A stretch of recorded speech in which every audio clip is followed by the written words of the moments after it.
Animals in the wild have been known to help, care for, and even adopt the babies of other animals if the situation is just right.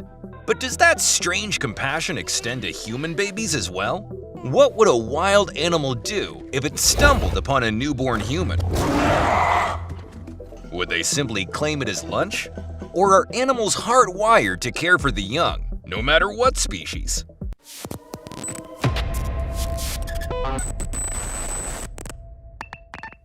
Place a human baby in view of a hungry lion, and their reaction is interesting to say the least. While most people laugh and think the playful interaction is adorable, there's a reason why that Perspex glass is there in the first place. Given the chance, any hungry lion would make short work of a baby or infant child. The lion isn't aggressively attacking the glass, mainly because an infant poses no threat.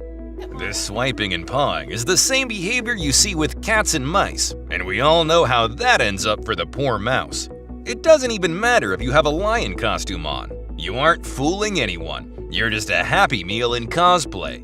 Some call this behavior playful, but one swipe and those kids are toddler toast.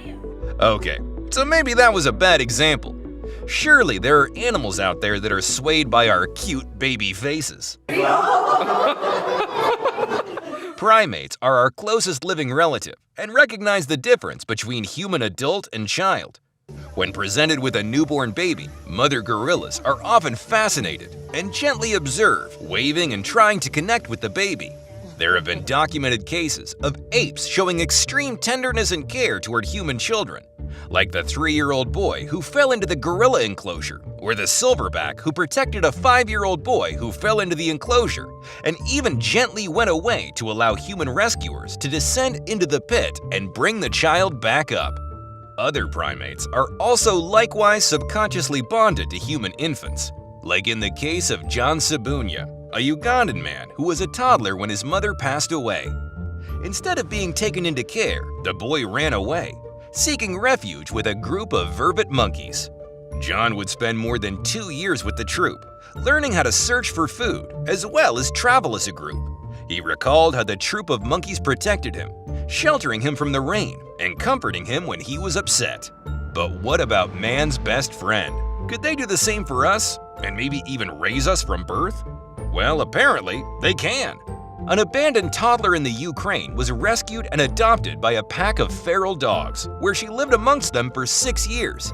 They fed her, protected her, and when she was discovered years later in 1991, she acted just like a wild dog. The expression "raised by wolves" may not just be the name of a science fiction miniseries either. Marcos Rodriguez Pantoja was born in 1946 in Spain, and at the age of 7 was abandoned by his parents and promptly disappeared. 12 years later, now 19, Marcos was discovered living amongst a pack of wolves, howling and snarling aggressively at the officials who came to help. He eventually learned to walk, talk, and function as an adult, and would often describe fondly his time with the wolf pack that loved him so dearly for so long. There's a reason dogs, and even wolves to an extent, are our beloved companions. Like humans, dogs are extremely social creatures. They're also equipped with a strong pack drive, which in the case of your pet dog, includes you. If a dog is tightly bonded with your family, they'll often be fiercely protective of a new baby that's brought home. Dogs are highly attuned to our emotions and will know to be gentle and calm around human babies, especially in the first few years. They'll watch the child grow up and will often form a strong connection with the child, giving benefits to both baby and dog. Studies have also shown that interacting with dogs raises levels of serotonin and dopamine, the feel-good and relationship-building chemicals. Okay, so what about our other favorite furry friend, the feline? As you probably guessed, cats are notoriously aloof. They'll either love you or hate you, and it's a flip of the coin which cat you're going to get on any given day. Despite that, introduce your cat gently and gradually to a new addition to the household, and they'll be ignoring them like they do you in no time.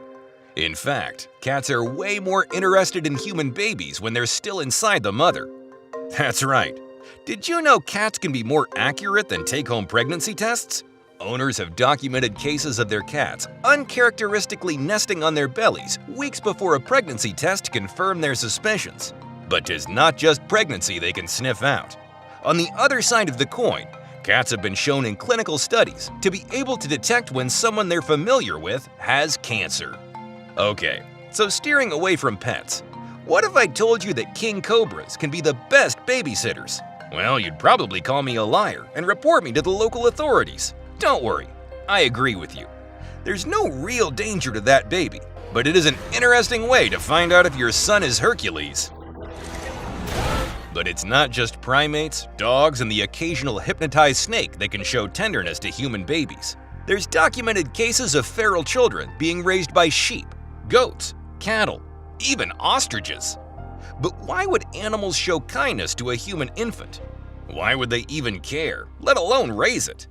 Well, it comes down to how cute we are. Stay with me here. What's the first thing most people do when they see a baby? Most people react like your grandma. There's this instant, overwhelming, caregiving feeling that can't really be put into words. But why is that? Well, it turns out that all animals, humans included, have an innate biological urge to protect the young of their species. It's called Kinderschema, or child scheme, first theorized by Austrian biologist Konrad Lorenz. It's triggered in our brains whenever we see a cute baby's face, even if we've never seen one before. In a 2008 study, volunteers had their brain activity scanned while they were shown a selection of faces. Some babies, some children, some adults. Researchers found that completely different parts of the brain were active when looking at infant faces. When a picture of a baby flashed before the subject, additional areas in the orbitofrontal cortex, the emotional area responsible for reward-motivated behavior, lit up. This response was quick, too. A mere 1/7 of a second, meaning it bypasses all conscious decision-making and elicited a response almost instantly. But we also get the same feeling when we look at the face of a puppy or brand new kitten. According to scientists, we're hardwired to respond to cute faces, or faces that have proportionally larger eyes and mouths relative to their often round faces. It's the reason your favorite anime character has eyes half the size of her head, or that Snapchat filter makes you look a little bit cuter. Having said that, different animals have different levels of Kinderschema, and even the cutest baby won't override the lion's need for afternoon tea. All in all, I wouldn't rush out and get an animal babysitter for your newborn just yet. While they might be compassionate towards your little ones, they definitely won't be winning the Parent of the Year award anytime soon. Thanks for watching. If you enjoyed this video, please make sure to drop a like. And if you're not already subscribed, please hit that big red button right now. See you next time.